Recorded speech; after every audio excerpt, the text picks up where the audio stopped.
Hey everybody, this is Steven Schenk with PhoneArena, bringing you my hands-on of the new Moto Z Play Droid and the Hasselblad True Zoom 10x Optical Zoom Moto Mods accessory. By now you've probably seen the unboxing I did of both these devices, so I want to spend a little more time with the actual hardware and software, give you a slightly better look ahead of our full review.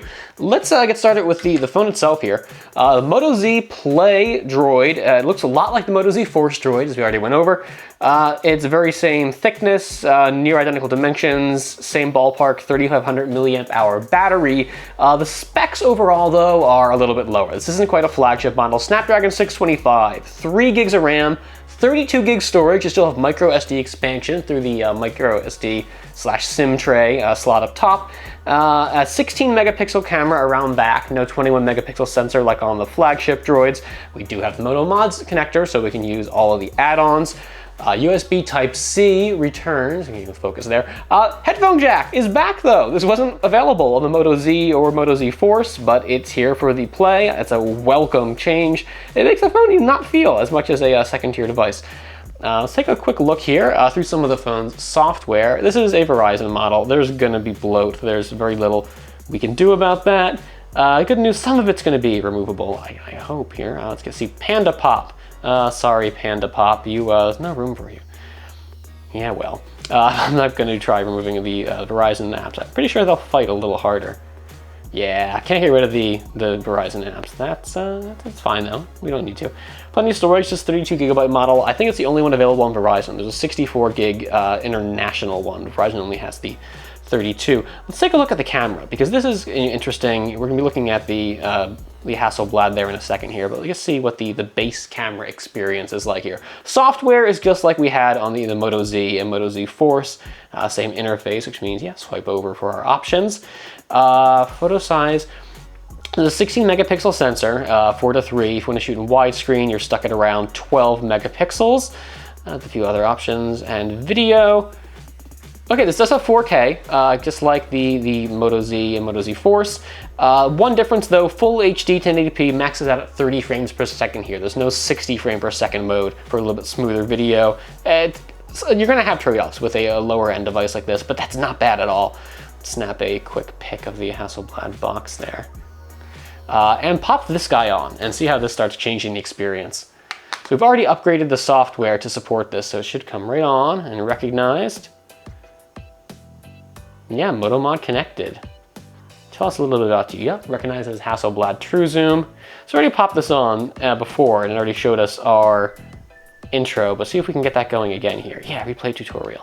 So every time you attach a Moto Mod, I love this. It shows you how to use it, just the basics. You can always return to the manual for more in-depth stuff, but it tells you what you have, 10x optical zoom and xenon flash, how to use it. Use the rocker for your zoom control. Autofocus halfway shutter button, dual stage shutter there, and then press it all the way to take. And you get a little power button there for turning this on and off. That's cool. Oh, you don't have to just use the built-in camera app. Anything that accesses the camera API should be able to make this work. And yeah, right to the camera, because that's what we want to use. Nice, turned it on automatically there. You can pull it up by pressing the button there to turn this on and off. Especially if you're storing this and you don't want to accidentally mess up. You don't want to put this like in your pocket or something while the zoom lens is fully extended. You're going to damage that right quick. And we love to avoid doing that before really getting this full spin here. So zoom in a little bit. Now this is really, really close range for a zoom lens. So, you know, it's struggling to focus, which is totally understandable. If I shoot a little bit further away here, and you can see this on camera here, getting the hinges from this cabinet here.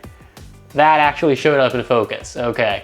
So when you're outdoors, you know, in environments where you're actually gonna make use of a 10 times zoom, you're gonna get better performance than my limited indoor demo space here.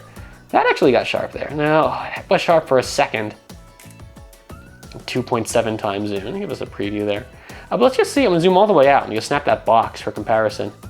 Because we took the same shot with the phone's built-in camera. Yeah, so this is our Hasselblad one. I want to zoom in on you. Why are you struggling with your touch controls? We'll take a closer look for the full review there, but you know, obviously this is a physically larger sensor than the 16 megapixel built-in one, so you're going to get higher quality pics, better light response, especially in indoor low light environments.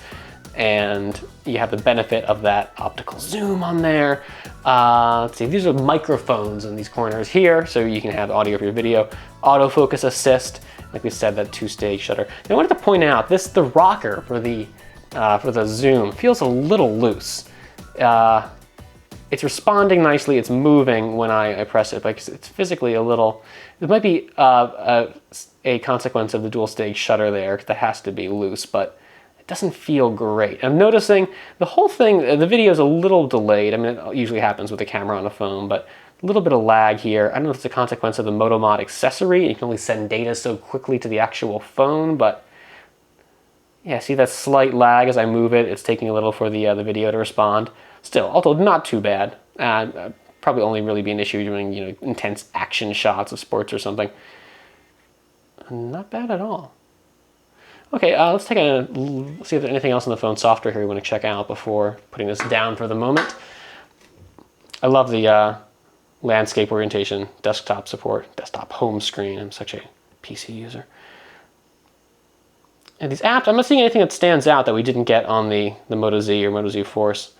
I have our Moto app to introduce us to, hi, hey Moto. I love the gesture controls on these things. We're gonna get, yeah, chop twice for flashlight. Always comes in handy.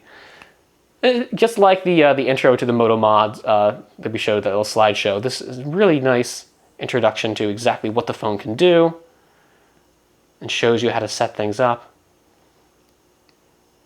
Nice, not bad at all. All right, we're gonna spend even more time with this for the full review, but for now, this has been a hands-on of the Moto Z Play Droid and the Hasselblad True Zoom 10-time optical zoom Moto Mod accessory. I'm Stephen Shank with PhoneArena. Thanks for watching and stay tuned for the rest of our Moto Z coverage.